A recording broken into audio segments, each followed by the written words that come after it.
The air in the old stone church of Oak Haven, Pennsylvania, on that crisp autumn morning of October 27, 1953, was thick with the scent of damp earth and forgotten things. It wasn't the usual aroma of beeswax and old hymnals that typically permeated the sanctuary. No, this was something far older, far more potent, seeping from beneath the very foundations. Silas Croft, his back aching from years of farm work and a recent bout of rheumatism, wiped a bead of sweat from his brow with a calloused hand. Beside him, his nephew, Jedodiah, a man half his age, but with twice the youthful impatience, grunted with effort, prying at a stubborn stone. "This is it, Uncle Silas," Jedodiah declared, his voice echoing slightly in the cavernous, dust-filled space beneath the main altar. The last one. For weeks, the small congregation had been buzzing with the news.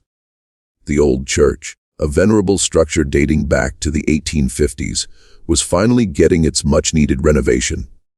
The plans, meticulously drawn up by a young architect from Philadelphia, included a modern heating system, which meant accessing the long-forgotten basement, a space that, according to local law and faded church records, had been sealed off for 70 years. Not merely locked, but sealed.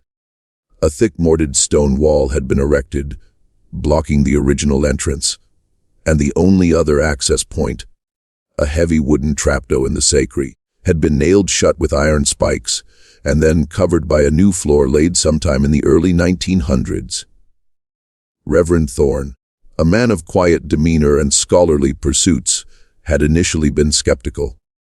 Perhaps it was just deemed unsafe, a structural concern, he'd suggested, peering over his spectacles at the yellowed blueprints. But the older members of the congregation, Silas among them, knew better. There was a hushed reverence, almost a fear whenever the old basement was mentioned, a collective memory passed down through generations of something unsettling. Now the moment of truth had arrived. The renovation crew, mostly local men, had spent days carefully dismantling the newer floorboards in the sacristy, revealing the ancient trapdoor. It was a formidable thing, made of thick oak banded with rusted iron. The spikes driven deep into the surrounding beams had resisted every attempt to pull them out. Eventually, Jedodiah, with his youthful strength and a heavy crowbar, had managed to splinter the wood around them, weakening their hold. The air grew colder as the last spike groaned free. A gust of stale, earthy air, carrying a faint, almost imperceptible odor wafted up. It was not the smell of decay, not exactly, but something akin to forgotten earth, damp stone, and a hint of something metallic, like old coins or dried blood. It was a smell that prickled the back of the throat, a taste of history. "Careful now, Jedodiah," Silas cautioned, his voice rough with anticipation. He felt a tremor run through him, a sensation that had nothing to do with the cold. It was the weight of 70 years of unspoken questions pressing down. Jedodiah braced himself, his muscles straining. With a final guttural cry, he heaved, the trapdoor protesting with a long, drawn-out shriek of tortured wood, and rusted hinges slowly began to lift.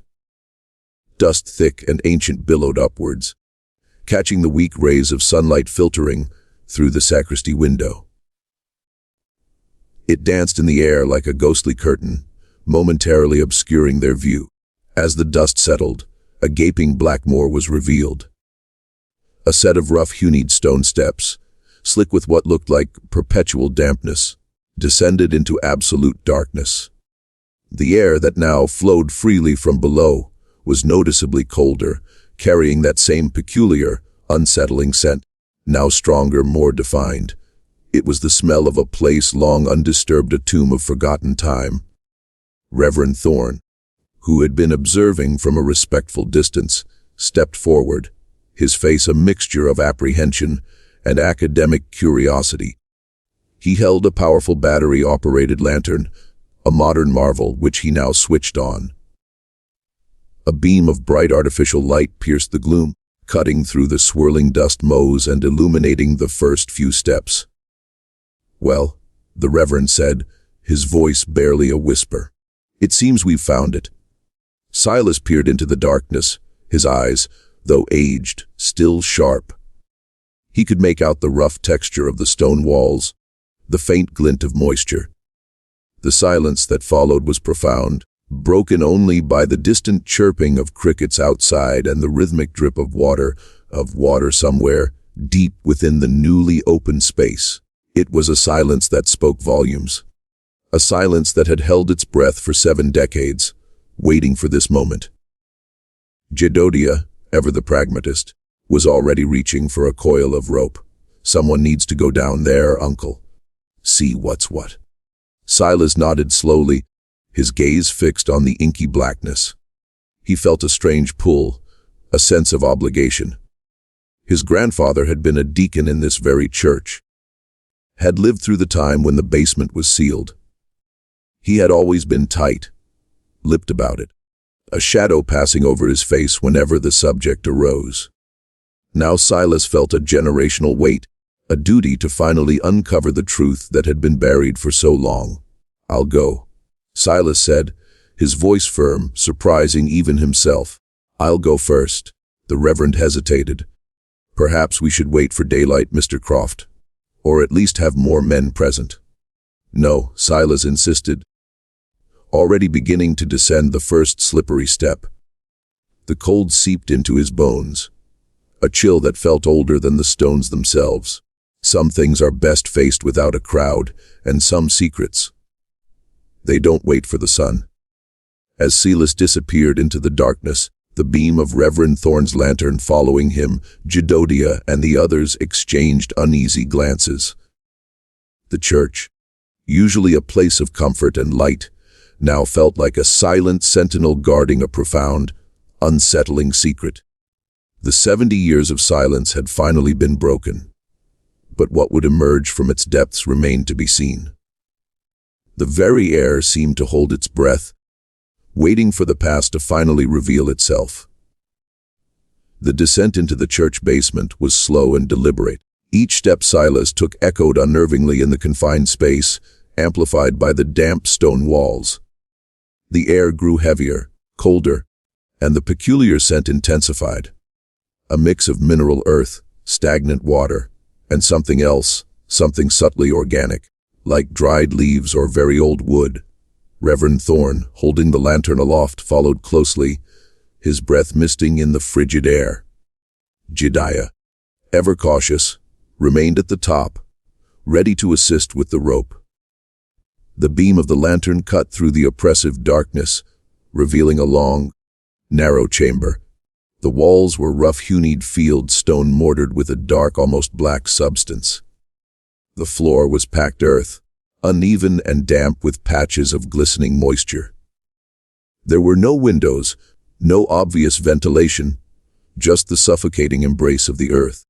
"It's larger than I imagined," Reverend Thorne whispered, his voice hushed with awe and a touch of trepidation. Silas, now standing on the earthen floor, swept the lantern beam across the space. It was mostly empty. A few broken wooden crates lay scattered in one corner, their contents long since rotted away or removed. A rusted iron shovel leaned against a wall, its blade caked with dried mud. Cobwebs, thick and heavy, draped from the low ceiling like ancient shrouds, swaying almost imperceptibly in the disturbed air. "Looks like a storage room," Jedodiah called down, his voice muffled. "Nothing much to see, Uncle." But Silas felt a prickle of unease. This wasn't just a storage room. The way it had been sealed, the sheer effort involved suggested something more. He ran his hand along the cold, rough stone of the wall. It felt solid, unyielding. As the lantern beam continued its slow sweep, it illuminated a section of the far wall. Unlike the rough fieldstone of the rest of the chamber, this part was smoother, made of cut blocks, and seemed to protrude slightly. It was almost as if a section had been built into the existing wall, or perhaps over something. "Hold the light steady," Reverend, Silas instructed, his voice low.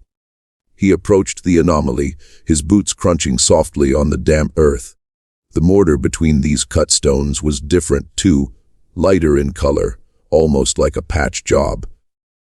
He pressed his palm against the cool stone. It felt solid, but there was a subtle difference in the resonance when he tapped it with his knuckles. A faint hollow sound. "There's something behind this," Silas murmured, more to himself than to the others. He traced the outline of the smoother section. It was roughly rectangular, about 6 tay high and 4 wide. Too small for a door, too large for a simple niche. Reverend Thorn, his curiosity piqued, moved closer, shining the lantern directly onto the suspicious section. A false wall perhaps, or a sealed-off alcove. Silas knelt, examining the base of the wall. The packed earth here seemed slightly disturbed, as if something had been dragged or pushed against it. He noticed a faint, almost invisible seam running vertically up the side of the smoother stone section, barely discernible beneath a thin layer of grime. "Jedodia, bring me that shovel," Silas called up, "and a pickaxe if you can find one." Jedodia quickly complied, lowering the tools on the rope. Silas took the shovel, carefully scraping away the loose earth at the base of the suspected false wall. He found no obvious cracks or openings, but the faint seam persisted. He then took the pickaxe, its heavy head feeling cold and solid in his hands. "Are you sure, Mr. Croft?" Reverend Thorn asked, a note of concern in his voice. "We don't want to damage the church's structure unnecessarily." "This isn't structural, Reverend," Silas replied, his gaze fixed on the wall. "This is a cover-up." He raised the pickaxe, its shadow dancing wildly on the wall in the lantern light.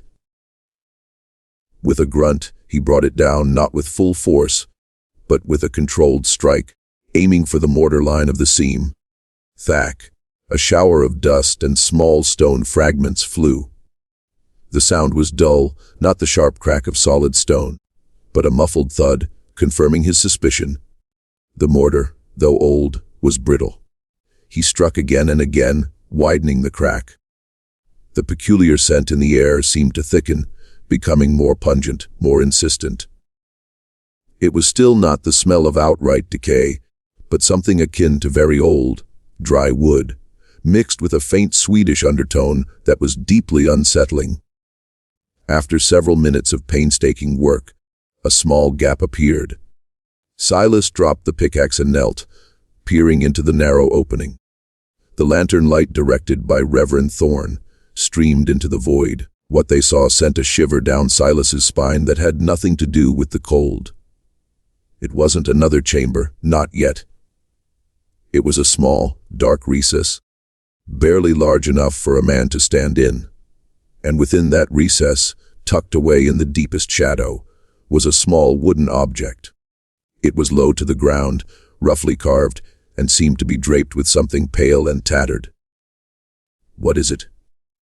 Reverend Thorn breathed, his voice barely audible. Silas reached a trembling hand into the gap, his fingers brushing against the rough wood. It was a small, crudely built crib, and draped over its side, faded and brittle with age, was a tiny yellowed baby blanket. A profound silence descended upon the basement, heavier and more chilling than before. The implications were immediate, stark, and deeply disturbing. This was not a storage room. This was not a structural concern. This was a place where something or someone had been hidden, and the 70 years of silence suddenly felt less like a mystery and more like a deliberate act of concealment. Silas pulled his hand back, his face pale in the lantern light. He looked at Reverend Thorn, whose eyes were wide with dawning horror. The air, once merely cold, now felt heavy with unspoken grief, a palpable sorrow that had been trapped within these stone walls for generations. "Jedodia," Silas called up, his voice strained. "We're going to need more than a pickaxe. We need to get this wall down carefully." The younger man, Sensing the shift in atmosphere, descended quickly. The discovery of the crib and blanket had transformed the mundane task of renovation into an archaeological excavation of a deeply personal, deeply tragic past. The church, a symbol of comfort and faith, had suddenly revealed a hidden, unsettling face, and the true nature of the 70-year secret was just beginning to unfold. The removal of the false wall was a slow, painstaking process. Silas Jadodia and Reverend Thorne worked in shifts, carefully prying away the stones, conscious of the fragile nature of what lay beyond. Each stone removed felt like peeling back a layer of time, revealing more of the heavy, stagnant air and the unsettling scent that now seemed to cling to their clothes. As the opening widened, the small recess was fully revealed. It was indeed a cramped space, barely 6 feet deep and 4 feet wide, carved directly into the earth and lined with rough hewn planks of wood, long since warped and splintered by the damp. The crib, crude and small, stood against the back wall. Its wooden frame was dark with age, and the tattered blanket, once perhaps a soft white or pale yellow, was now a brittle, faded husk. Silas reached in first, his movements cautious. He gently lifted the blanket. Beneath it, the crib was empty. A wave of relief quickly followed by a deeper sense of dread washed over him. Empty, yes, but the presence of the crib itself was a chilling testament. Beside the crib, tucked into a corner, was a small wooden chest, no larger than a shoebox. It was plain, unadorned, and secured with a simple rusted iron latch. Silas carefully pulled it out. The wood was cold and damp to the touch, and a faint metallic smell emanated from it. "What's inside?" Jadodia whispered, his usual boisterousness replaced by a quiet solemnity. Reverend Thorne, his face etched with concern, nodded towards the chest. "We should open it here. Whatever secrets this place holds, they are part of this church's history." Silas carefully unlatched the chest. The rusted metal groaned, a sound that seemed to reverberate through the silent basement. He lifted the lid. Inside, nestled amongst layers of brittle yellowed cloth, were several items. The first was a small, intricately carved wooden bird, its wings spread as if in flight. It was smooth to the touch, worn by countless caresses, and seemed to be made of a dark, polished wood. It was clearly a child's toy, a comfort object. Next, a small leather-bound book. Its cover faded and cracked. It looked like a journal, and beneath it, a stack of letters tied with a thin, brittle ribbon that crumbled to dust as Silas touched it. Finally, at the very bottom, wrapped in a piece of linen, was a small, tarnished silver locket. It was simple, unadorned, and felt surprisingly heavy in Silas's palm. He opened it with a delicate click. Inside, 2 faded daguerreotypes. One, a stern-faced man with kind eyes wearing a clerical collar. The other, a young woman, her expression gentle, but tinged with a hint of sadness, holding what appeared to be a swaddled infant. The image was blurry, indistinct, but the implication was clear. "Reverend Caldwell," Silas murmured, recognizing the face from an old portrait in the church vestibule, "and a woman and a child." Reverend Thorne gasped softly. Elias Caldwell was the pastor here during the Great Winter of 1882-1883. He disappeared without a trace shortly after. It was always assumed he was lost in a blizzard, or perhaps fell into the river during the spring thaw. The pieces began to click into place, forming a chilling mosaic. The sealed basement, the crib, the baby blanket, the child's toy, and now the locket with the pastor's image and a woman with an infant. This was not just a secret. It was a tragedy carefully hidden away. Jadodia, who had been peering over Silas's shoulder, pointed to a small, almost invisible indentation on the wooden floor of the recess near where the crib had stood. "Look, Uncle, there's something else here." Silas leaned closer. The indentation was faint, a shallow groove in the old wood. He ran his finger along it. It felt like a worn path, as if something had been repeatedly dragged across it. He followed the groove with his eyes, and it led to a section of the wooden lining that seemed slightly looser than the rest. With careful effort, Silas managed to pry up the loose plank.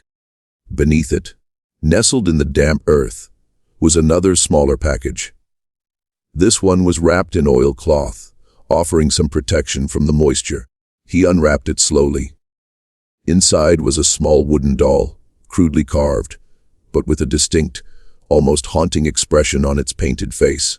Its clothes, made of scraps of fabric, were tiny and delicate. And beside it, a single small leather-bound shoe, clearly belonging to an infant. The air in the recess grew heavy, thick with unspoken questions. The empty crib, the baby blanket, the child's toy, the locket, the doll, the shoe, all pointed to one inescapable conclusion. A child, or perhaps children, had been here, and then they were gone. This is a grave," Reverend Thorne whispered, his voice trembling. "Not a literal one, perhaps, but a place of remembrance or of concealment." Silas looked at the items, then at the empty crib, then back at the faces of Jedodiah and Reverend Thorne, both pale and shaken. The initial curiosity had given way to a profound sense of sorrow and a chilling realization. The 70 years of silence weren't just about forgetting. They were about burying a truth too painful, too scandalous, or too morally compromising to ever see the light of day. "We need to read these," Silas said carefully, gathering the journal and letters. His voice was steady, but his hands trembled slightly. "We need to know what happened here, what Reverend Caldwell did, and why this was all hidden away." The basement, once a mere architectural curiosity, had transformed into a silent witness, its cold stone walls holding the echoes of a forgotten past. The hidden secrets, now brought to light, promised a story far more complex and tragic than any of them could have imagined. The true horror was not in what they saw, but in the implications of what they had yet to uncover. Back in the sacristy, the small collection of artifacts lay spread out on a makeshift table, illuminated by the harsh glare of the electric lantern. The journal, the letters, the locket, the wooden bird, the doll, the tiny shoe, each item a silent testament to a story waiting to be told. The air, even outside the basement, still carried a faint trace of that peculiar, unsettling scent. Reverend Thorne, his scholarly instincts now fully engaged, carefully picked up the leather-bound journal. Its cover was brittle, the pages yellowed and fragile. He opened it with extreme care, revealing neat, precise handwriting, though faded in places. "It is indeed Reverend Elias Caldwell's journal," he confirmed, his voice hushed. "The first entry is dated November 12, 1882. Silas and Jedodiah leaned in, their eyes fixed on the ancient script. The first few entries were mundane, detailing church affairs, weather observations, and the general well-being of the Oak Haven community. But as Reverend Thorne read on, the tone began to shift. November 28, 1882. "The snow has begun in earnest. A heavy fall last night. The roads are already treacherous. Pray for safe passage for those traveling. December 5, 1882. The cold is relentless. Old Man Hemlock's livestock perished in the night. Food stores are dwindling faster than anticipated. A cough has begun to spread through the village, particularly amongst the children. May God protect us." The entries grew increasingly grim, painting a vivid picture of a community under siege. The winter of 1882-1883 was known in local history as the Great Freeze, a period of unprecedented cold and isolation. But Caldwell's journal added a terrifying new dimension. December 18, 1882. "The cough has worsened. It is not merely a cough. It is a fever, a wasting sickness. Young Thomas Miller, barely 5 years old, passed this morning. His mother Lydia is inconsolable. Fear grips the hearts of the flock. I pray for strength to guide them." December 26, 1882. "The sickness spreads like wildfire. It takes the young, The old, the weak. Dr. Albright is overwhelmed. We have buried 3 more souls this week. The ground is frozen solid. We must dig with pickaxes and fire to soften the earth. The despair is palpable. The journal detailed the relentless march of the epidemic, a combination of influenza and diphtheria, which ravaged the isolated community. Food became scarce, medical supplies non-existent. The entries became shorter, more frantic, reflecting Caldwell's growing desperation. January 10th, 1883. The stores are nearly depleted. The snow drifts are higher than a man's head. No one can get in. No one can get out. We are cut off. The sickness claims more lives each day. The cries of the children, God forgive me. The cries. January 15th, 1883. A terrible decision must be made. The weakest among us. They consume resources we cannot spare. The mothers too frail to nurse.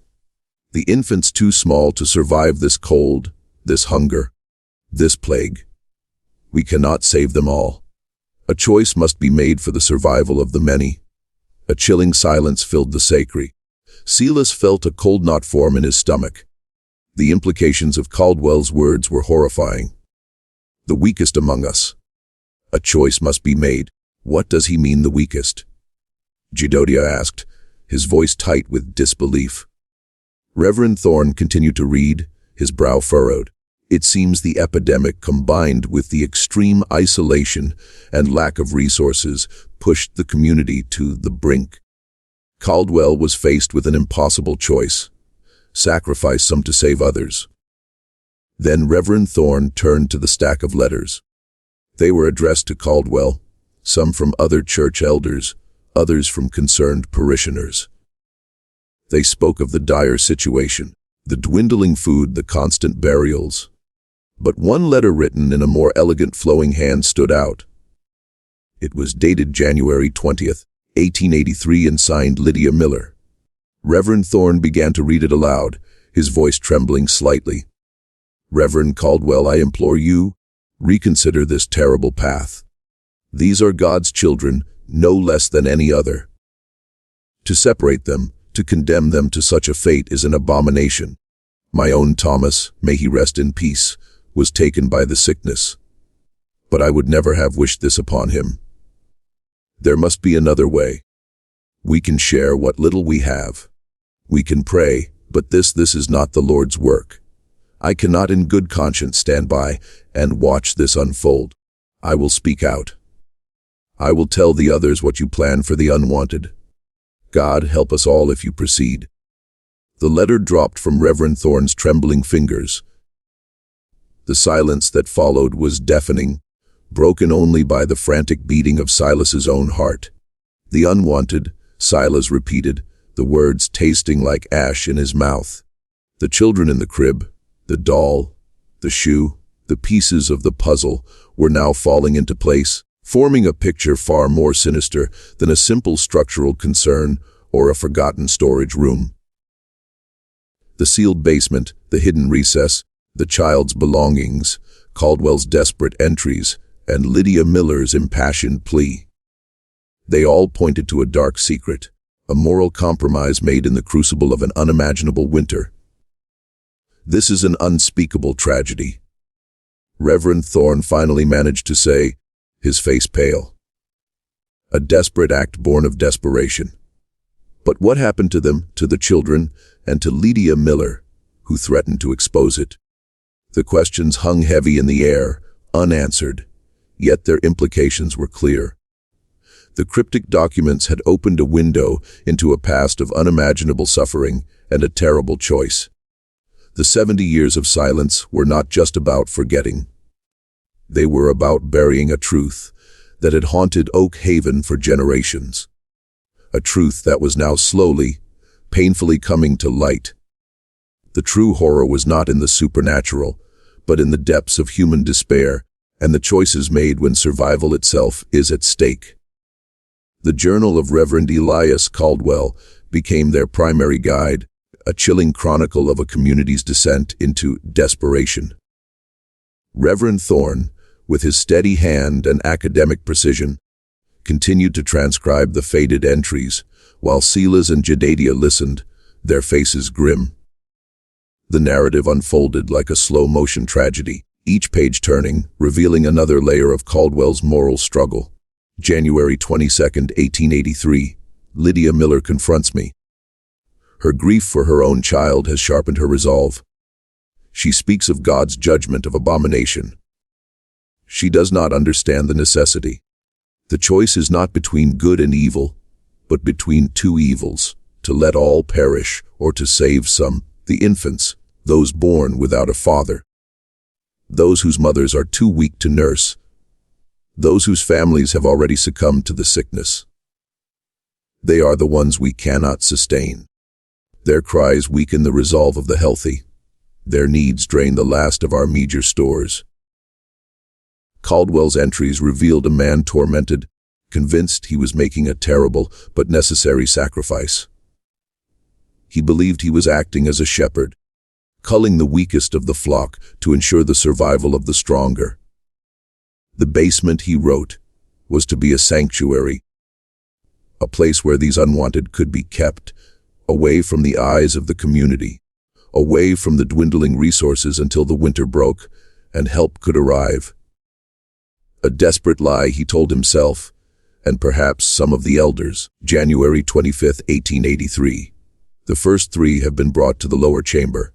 Sister Agnes assists me. Her faith is unwavering, her resolve stronger than my own. She understands the gravity of our task.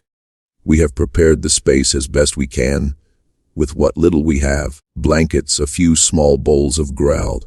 It is cold, so terribly cold, but it is better than the alternative, I tell myself.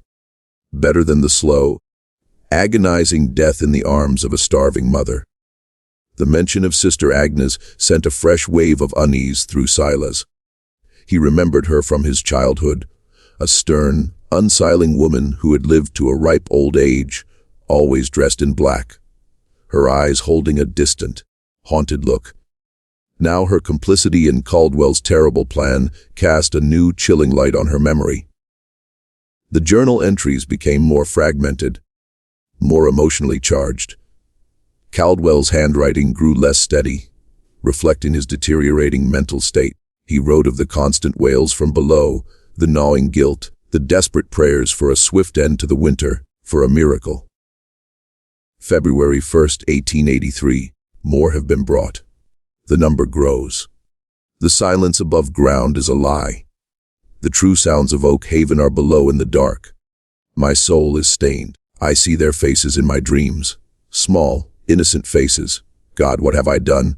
What have we done? February 8, 1883. Lydia Miller continues to threaten. She speaks of going to the authorities, of exposing our secret to the outside world once the road's clear. She does not comprehend the ruin this would bring upon Oak Haven. The shame, the judgment, all our sacrifices for N. She must be silenced for the good of the community, for the good of those who remain. This entry sent a jolt through Silas. She must be silenced.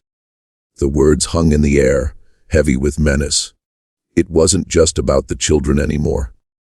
It was about protecting the secret, protecting the community from the moral fallout. Reverend Thorne paused, taking a deep, shaky breath. This is a confession, Mr. Croft. A confession of a man driven to the edge, making choices he believed were for the greater good, but which ultimately led him down a dark path. Jedediah, who had been pacing restlessly, stopped. So he put the children down there to die, to starve or freeze.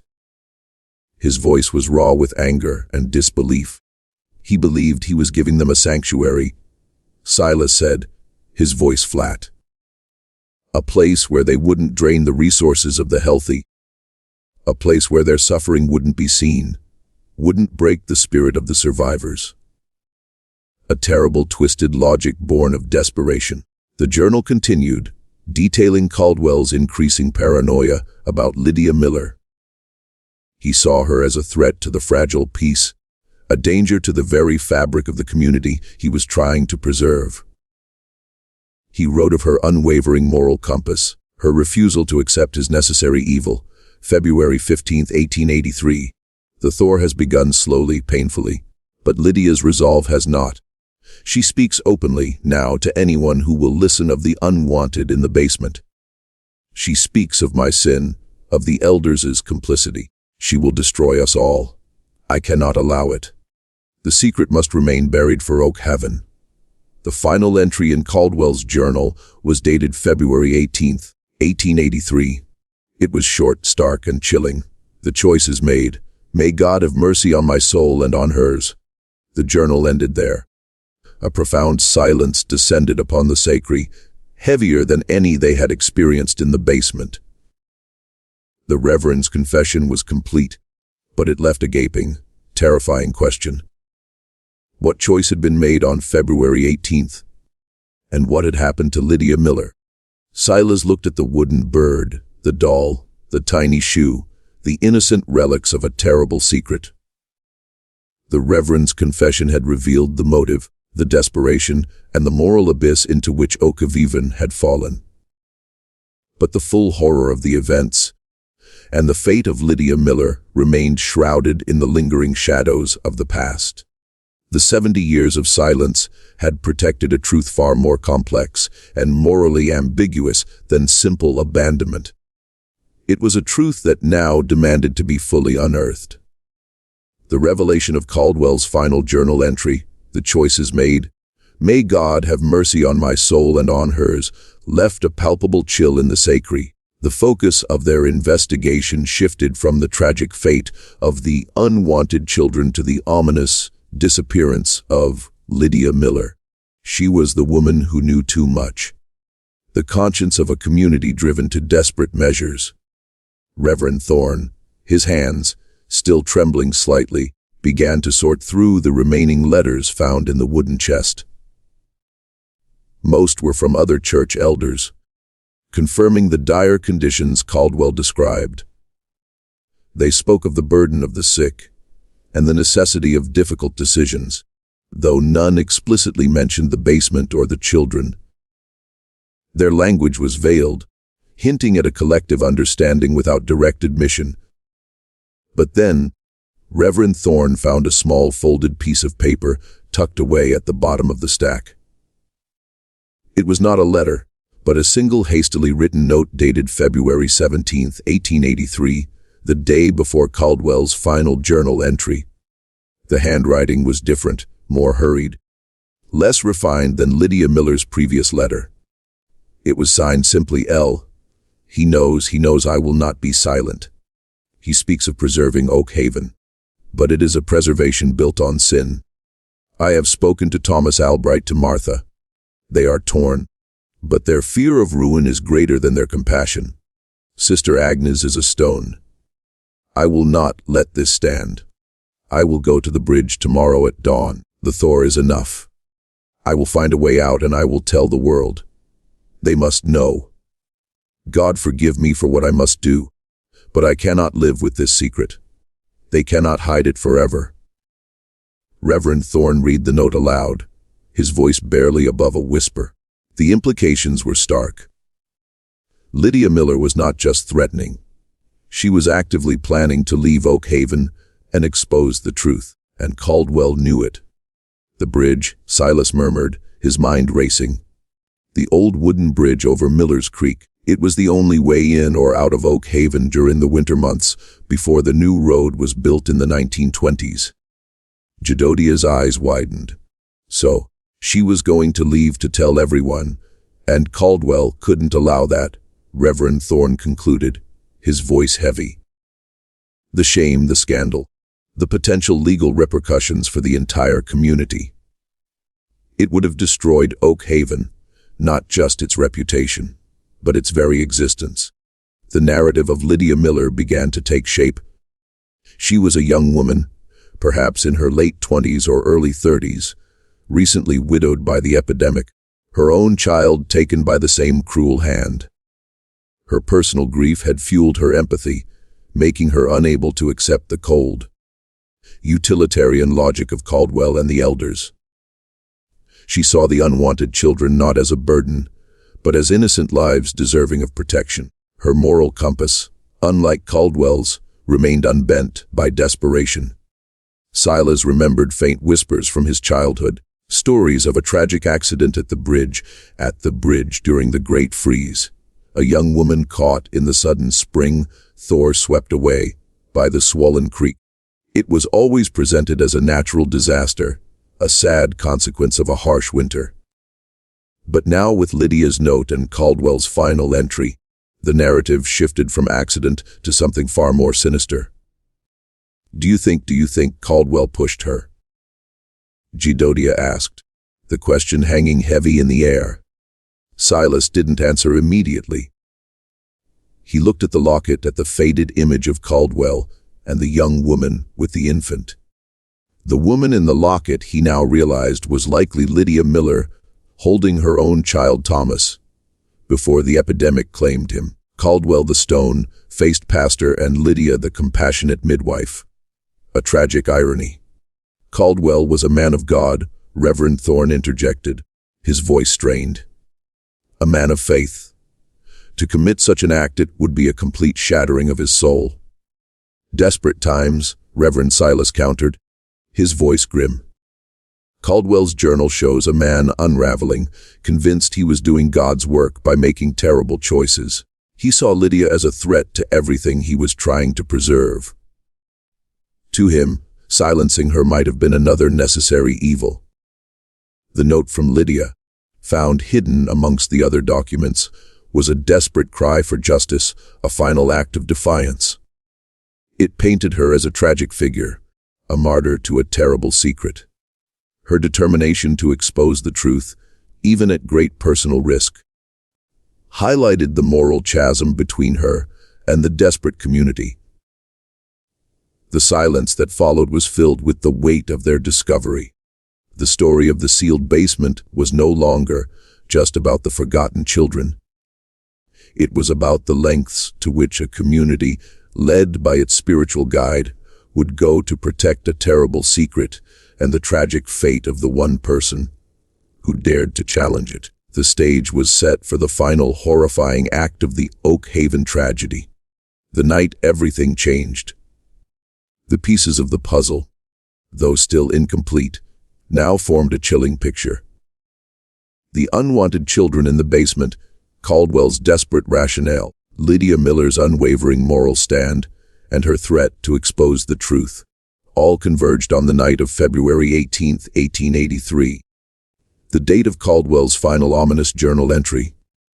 Silas Gidodia and Reverend Thorne sat in the sacristy, the weight of the past pressing down on them. The air was heavy with unspoken questions, with the ghosts of Oak Haven's darkest hour. The bridge, Silas began, his voice low. Lydia's note said she would go to the bridge at dawn. Caldwell's last entry was dated the same day. It's too much of a coincidence. Reverend Thorne nodded slowly. The spring thaw that year was particularly brutal. The creek would have been swollen, the ice breaking up, a treacherous crossing even in daylight. They imagined the scene. Lydia Miller, fueled by grief and a burning sense of injustice, making her way through the pre-dawn gloom, determined to escape Oak Haven and reveal its terrible secret. And Caldwell, driven by fear and a twisted sense of duty, intercepting her. There were no more documents to explicitly detail what happened. Caldwell's journal ended abruptly. Lydia's note was her last testament. The rest was left to inference, to the chilling logic of human desperation. He wouldn't have used violence. Reverend Thorne mused almost to himself, not directly. Caldwell was a man of God, however flawed, but a confrontation, an argument near the treacherous bridge. Silas remembered the old stories. The bridge, a rickety wooden structure, was often slick with ice and mud during the thaw. A sudden push, a loss of balance, a desperate struggle on the unstable planks. The roar of the swollen creek below, ready to swallow secrets whole. Perhaps it was an accident, Gidodia offered, though his voice lacked conviction. A struggle. She slipped. He tried to save her, and she was swept away. Or perhaps, Silas countered, his gaze distant. He didn't try hard enough. Or perhaps he ensured she slipped. He wrote, "The choice is made. May God have mercy on my soul and on hers." That sounds like a deliberate act. Jadea, a final terrible decision to silence the truth. The image formed in their minds. Caldwell, desperate and tormented, confronting Lydia. Her impassioned pleas, her accusations, her unwavering resolve to expose him and the community. His own fear of ruin, of scandal, of the destruction of everything he believed he was protecting. A moment of panic, a desperate lunge, a push, or simply a failure to act when she stumbled. The splash, the sudden silence, the raging current carrying her away. And then the aftermath. Caldwell alone on the bridge, the weight of his actions crushing him. The children still in the basement, their cries perhaps still echoing faintly in his mind. The secret now doubly sealed by the stone walls below, and by the cold waters of Miller's Creek. What happened to Caldwell then? Jedediah asked, breaking the heavy silence. He disappeared too, didn't he? Reverend Thorne consulted his notes. Yes. His disappearance was reported a few days later. The official story was that he too was lost in the thaw, perhaps while searching for Lydia Miller. A tragic double loss for the community. But now, with the journal and Lydia's note, the official story felt like another layer of concealment. Caldwell, consumed by guilt and the enormity of his actions, might have simply vanished, fled Oak Haven, unable to live with his conscience. Or perhaps, in a final act of despair, he too sought the cold embrace of the creek, a self-imposed penance for his sins. The journal offered no answers, only the chilling finality of his last words. The community, already reeling from the epidemic and the harsh winter, would have been quick to accept the convenient narrative of a tragic accident. It allowed them to bury the truth, to protect their reputation, and to move forward, however scarred. The basement, with its terrible secret, would have been sealed with haste, the false wall erected, the trapdoor nailed shut, ensuring that the past remained buried, literally and figuratively. Silas looked at the small wooden doll, the tiny shoe, the innocent victims of a desperate time, and Lydia Miller, the woman who dared to speak truth to power, silenced by the very community she sought to save. So the basement was sealed not just to hide the children, Silas concluded, his voice heavy with the weight of the revelation, but to bury the evidence of what happened to Lydia, to bury the shame, the guilt, the collective sin of Oak Haven. Reverend Thorne nodded slowly, his eyes filled with a profound sadness. It was a desperate act of self-preservation, Mr. Croft. A community choosing to protect itself from a truth it could not bear to face. A truth that would have shattered its very foundation. The night everything changed was not just a night of tragedy, but a night of moral compromise, of secrets buried deep, and of a collective silence that would last for 70 years. The horror was not in a monster, but in the choices made by ordinary people pushed to their limits by extraordinary circumstances. The true terror lay in the human capacity for both compassion and cruelty, and the thin line that separated them. When survival was at stake, the final pieces of Oak Haven's dark puzzle had fallen into place, revealing a story of desperation, moral compromise, and a secret buried for 70 years.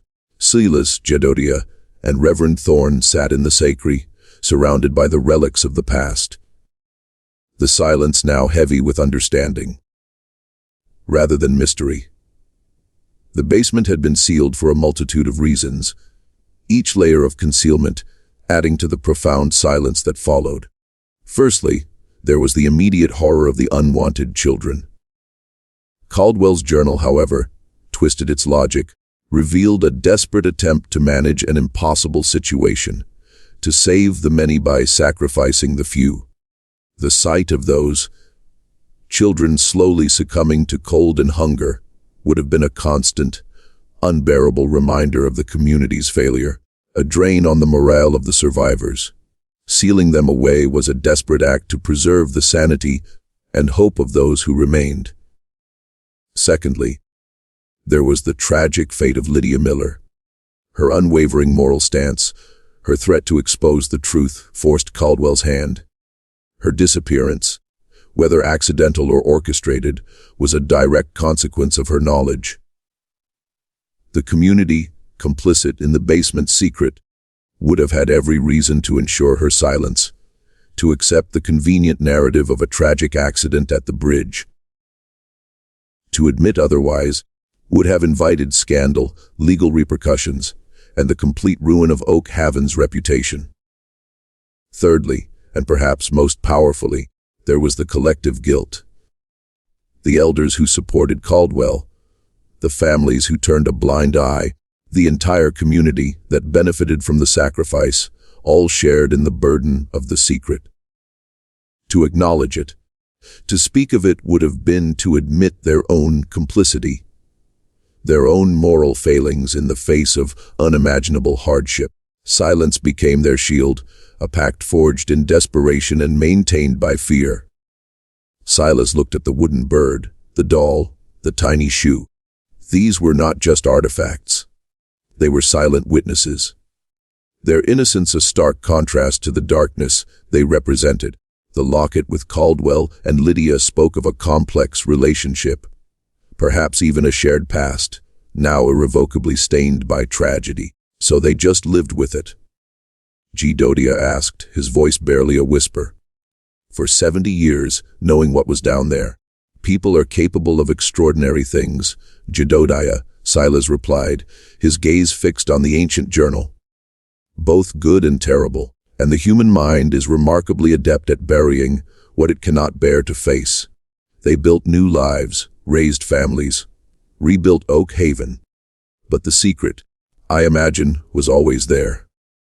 A shadow at the edge of their vision, a chill in the air they couldn't quite explain. Reverend Thorne nodded. The silence was a form of collective penance perhaps, a way to move forward, but never truly to forget. The weight of that secret would have shaped generations, even if they didn't consciously know why. It would have manifested in unspoken anxieties, in a certain guardedness, in the very character of this town. The emotional resolution for Silas and Jedodiah was not one of triumph, but of profound sadness and understanding. The mystery was solved, but the truth was a heavy burden. They had unearthed not a treasure, but a tragedy. The basement, once a source of fearful curiosity, was now a solemn memorial to the desperate choices made in a time of unimaginable suffering. What do we do now, Reverend? Silas asked, his voice wary. Do we tell the congregation? Do we tell the world? Reverend Thorne picked up Caldwell's journal, his fingers tracing the faded script. The truth, Mr. Croft, is a powerful thing. It can heal, but it can also destroy. This story, it is a testament to human resilience, but also to human fallibility. It asks us to consider what we would do, what choices we would make when faced with the absolute collapse of our world. He paused, looking from Silas to Jedediah. Perhaps the first step is to honor those who were forgotten, to give them the dignity they were denied. He gestured to the small wooden items, and then perhaps to share this story not as a judgment, but as a cautionary tale, a reminder of the darkness that can emerge from desperation and the enduring power of silence. What do you, the listener, think? Was the community's decision to seal the basement and bury the truth justified, given the extreme circumstances, or was it an unforgivable act that stained Oak Haven for generations? Share your thoughts in the comments below. Silas looked at the open trapdoor leading to the basement, now illuminated by the sacris's electric light. The cold, damp air still rose, but it no longer felt mysterious. It felt like a sigh, a release of 70 years of pent-up grief and unspoken sorrow. The church, once a place of hidden darkness, was now a place of revealed truth. The renovation would continue. The new heating system would be installed. But the old basement would never truly be just a basement again. It would remain a silent monument to a winter that tested the very limits of human morality, to the children who were unwanted, and to the woman who knew too much. The 70 years of silence had ended, but the echoes of Okaviven's past would forever resonate within its ancient stone walls. If this story of Okaviven's hidden past has left you questioning the fine line between survival and sin, please consider liking this video and subscribing to our channel for more tales of psychological mystery and forgotten history. The sun began to set, casting long purple shadows across the churchyard. The wind carrying the crisp scent of autumn, leaves whispered through the old oak trees. A timeless murmur that seemed to carry the weight of all the stories spoken and unspoken that had ever unfolded beneath their ancient branches. The secret of the old church basement was finally out, but its moral complexities would linger. A haunting question for all who dared to listen. What are your theories about what truly happened to Reverend Caldwell? After that fateful night, did he flee, or did he too become a victim of the unforgiving creek? Let us know your thoughts. The last rays of light faded, and the church, now holding its secrets in the open, settled into the quiet embrace of the night. Its past finally, irrevocably revealed.